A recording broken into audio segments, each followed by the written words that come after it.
बिस्मिल्लाहिर्रहमानिर्रहीम। अस्सलामुअलैकुम friends, welcome back to my YouTube channel meals with Javeria. आज मैं प्याज फ्राई करने जा रही हूँ, वो भी बिना ऑयल के। बस कुछ ज़रूरी टिप्स हैं जिनको फॉलो करना होगा। तो फ्रेंड्स, बहुत यूज़फुल रेसिपी है, स्किप मत कीजिएगा, एंड तक देखिएगा क्योंकि ये रेसिपी आपके बहुत काम आने वाली है। तो चलिए फिर स्टार्ट करते हैं। तो फ्रेंड्स, ये मैंने प्याज ले लिए हैं और अब मैं इनको इस तरीके से एंड से कट कर लूँगी और फिर इसको छील लूँगी। अब मैं इसको सेंटर से कट करके छुरी की मदद से बारीक बारीक काट लूँगी। मैं हाथ से ही बारीक काट रही हूँ। अगर आप हाथ से इतना बारीक ना काट सकें तो आप बेशक कटर भी यूज़ कर सकते हैं, क्योंकि इस रेसिपी में इसकी एक जैसी कटिंग बहुत ज़रूरी है। तो फ्रेंड्स, ये देखिए ये किस कदर बारीक है। इसी तरीके से मैं बाकी की सारी प्याज भी काट लूँगी।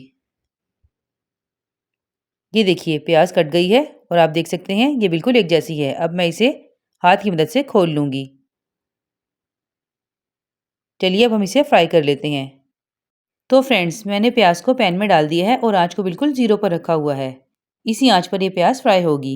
आपने प्याज को मुसलसल चलाते जाना है और पैन में बहुत ज़्यादा प्याज भी नहीं डालनी, वरना एक साथ अगर आपने ज़्यादा प्याज डाली तो ये ठीक तरीके से ब्राउन नहीं हो पाएगी। आप देख रहे होंगे कि इसमें से धुआं निकल रहा है, क्योंकि प्याज का पानी आहिस्ता आहिस्ता खुशक हो रहा है।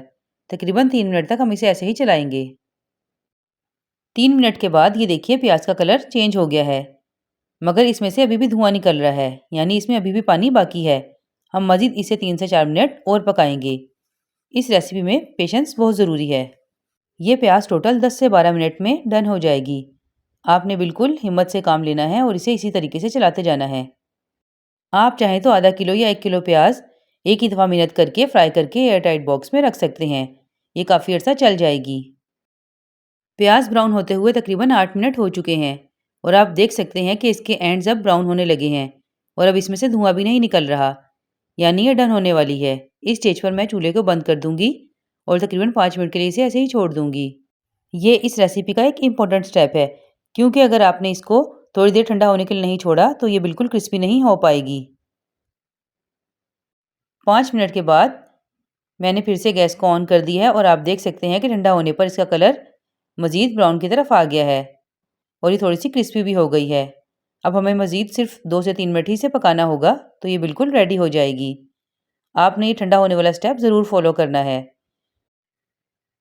तो फ्रेंड्स, ये देखिए 2 मिनट के बाद माशाल्लाह से ये डन हो गई है और बिल्कुल क्रिस्पी हो गई है। अब मैं इस प्याज को प्लेट में निकाल कर ठंडा कर लूँगी, क्योंकि ठंडा होने पर भी मज़ीद इसका कलर डार्क की तरफ जाएगा। अब इसी तरह मैं बाकी की बची हुई प्याज भी फ्राई कर लूँगी।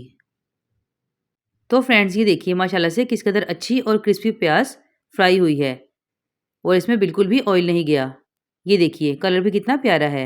इसी तरीके से आप ढेर सारी प्याज को फ्राई करके सेव भी कर सकते हैं। तो फ्रेंड्स, ये थी मेरी आज की आसान सी रेसिपी। फिर मिलूंगी आपसे ऐसी ही मज़ेदार और यूज़फुल रेसिपी के साथ।